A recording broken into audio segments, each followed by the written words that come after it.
Hey guys, it's the OC with Boss Cowboy Sports, where your voice matters. In today's video, I want to talk about a few offensive linemen that may be good for the Cowboys between the first and second round, with one outlier I'm going to talk about at the end of the video. Let's go.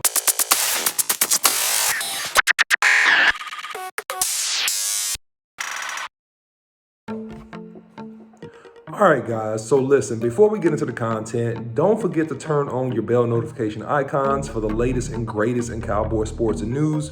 Also, hit the share and the like button. It goes a long way to helping these videos get more exposure and helping grow the movement.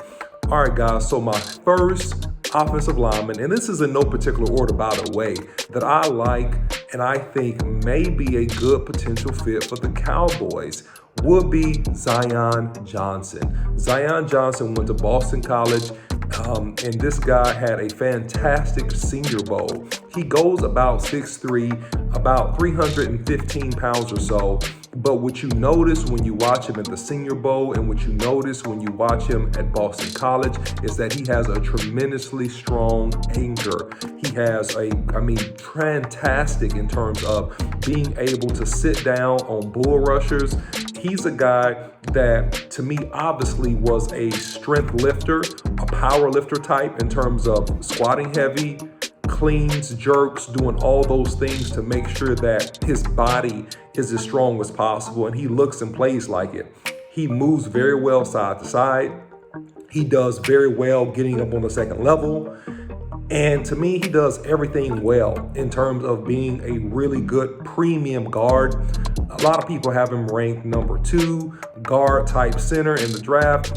I think he can compete with anybody in the draft in terms of being an offensive guard. And I think that highly of him. Number 2, Sean Raihan. Sean Raihan is a tackle from UCLA. He goes about 6'5", 320 pounds. What I like about him is that he is really good with his lateral movement, moving side to side. He shows the ability to have quick sets and overall good hand placement in terms of his pass protection. He was a guy that was the number 1 tackle coming out of high school, so he has good pedigree being a 4-star recruit going to UCLA. He's a smart guy. He's a tough guy. The comparable to him would be a Rashaad Slater, although I will say I think he's quicker than Rashaad Slater, the high draft pick that went to the Chargers this past offseason and this last year's NFL draft. Both of these guys have short arms.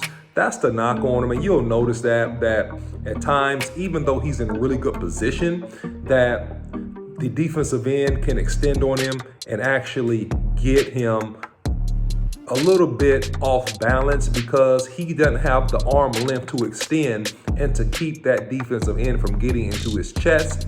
However, that really didn't affect Rashaad Slater, at this level from being a really good tackle in the NFL. So he's a guy that I like a lot coming out of UCLA that possibly may be available for the Dallas Cowboys. My number 3, Daniel Falali. Man, this guy is humongous. Now, some people list him at 6'9", 387 pounds. I say the guy's closer to 400 pounds. He's a huge, massive tackle with a lot of football upside. He's a young guy. He's from Melbourne, Australia. He hadn't played football many years. And to be as massive as he is, the thing that I really like is that he is pretty quick out of his stance. He's not bad going side to side, and he has tremendous length and size. He can completely smother defenders and extend and actually have you on the edge of his long arms, keeping you off of his body, but most importantly, keeping you away from the quarterback. Now, should he get in a little bit better shape? Yeah, I think so. I think with a little bit of diet and just a little bit more conditioning, that he will be a premium guy that could be a Pro Bowler. Think about the tackle Micah from the Jets that came out a couple years ago out of Louisville, who was listed at about 350 pounds, about 6'7". I think he goes more than that. Another comparable to him would be Orlando Brown Jr., another guy that's 6'8", that's listed. And notice I do say listed at about 340 to 50 pounds. All these guys that I mentioned, man, these are 350 pound plus guys. They're big, they're long, and the comparable and similarity in the game is that they have adequately quick feet, but what really sets them apart is the ability just to get themselves in just enough good position and keep people at the edge of those super long, big arms that really is their equalizer when they go against good pass rushers. So I think that Daniel Falali will kind of fall into that same cadence, and he'll be pretty good, whoever drafts him. I don't see him moving inside, even though he's a huge guy. I see him being a tackle, whether it be left or whether it be right. Maybe you groom him as a right tackle, and then as he gets in conditioning over the first couple years of his NFL career, you look at moving him to a left tackle position. However, I think he's an intriguing prospect, and I think that he potentially could be there right at the bottom of the first round for the Dallas Cowboys. All right, so moving on. My number 4 guy who I like a lot is Nicholas Pettifree. Nicholas Pettifree was one of the nation's consensus top tackles coming out of high school in 2018. He's played right, he's played left at Ohio State. He's 6'5", he's about 315 pounds. He's lean, he's strong, he's athletic. And to me, he just does everything pretty well. Now, is he perfect? No. Is it nuances in this game that I think he needs to get better at?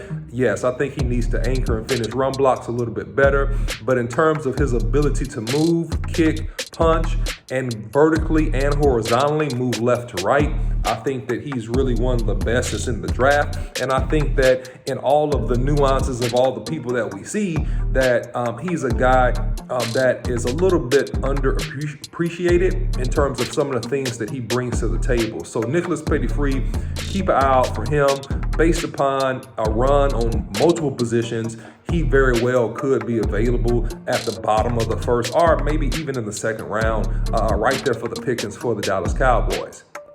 All right, so my last prospect that I want to mention, and I think that this guy is really a value pick, and this guy could shoot up boards for several teams based upon what happens at pro days and combines and things like that, is Braxton Jones from Southern Utah. He had a really good Senior Bowl, and I saw him in some practices via tape, and he looked really good.